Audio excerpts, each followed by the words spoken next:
देशाचं संरक्षण करण्याची जबाबदारी सर्व तरुणांवरतीच आहे.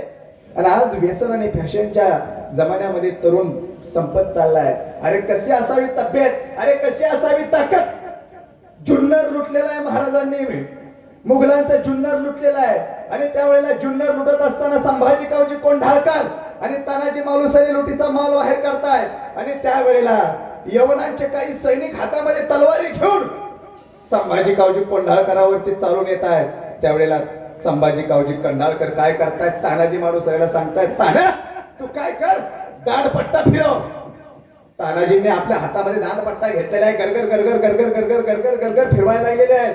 आणि अशा वेळेला ते सैनिक जागेवर थांबले. अरे काय करावं संभाजी कावजी कोंढाळकरांना.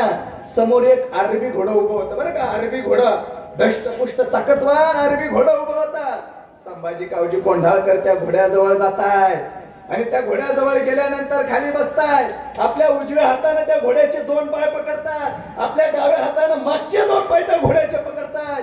आणि असा तो चतुष्पाद घोडा, अश्व, असं आपल्या हाताने असं वरती उचलतायत तो घोडा. अरे असं ते रूप पाहिल्याबरोबर, असं ते अकराळ विक्राळ रूप ते संभाजी कावजी कोंढाळकरांचं पाहिल्याबरोबर जे मारायला आलेले होते ना हातामध्ये तलवारी घेऊन, चक्कर येऊन पडले, चक्कर येऊन. अरे तब्येत असावा ना, तर अशा प्रकारची तब्येत असावी.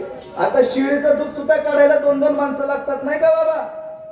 अरे म्हणून देशभक्त बना, सशक्त बना. अरे आपल्या आया बहिणीला सशक्त बनवा, आपली तरुण पिढी सशक्त बनवा. आज आपण जर विचार केला तर अन्याय अत्याचार किती घडतायत.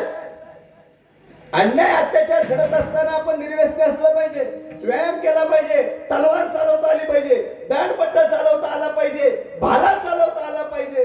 मग तुम्ही म्हणसाल महाराज तुम्ही हे कसं म्हणता.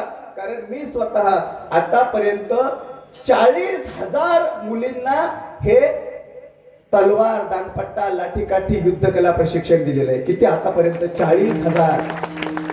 तुम्ही पाहतही असाल आम्हाला.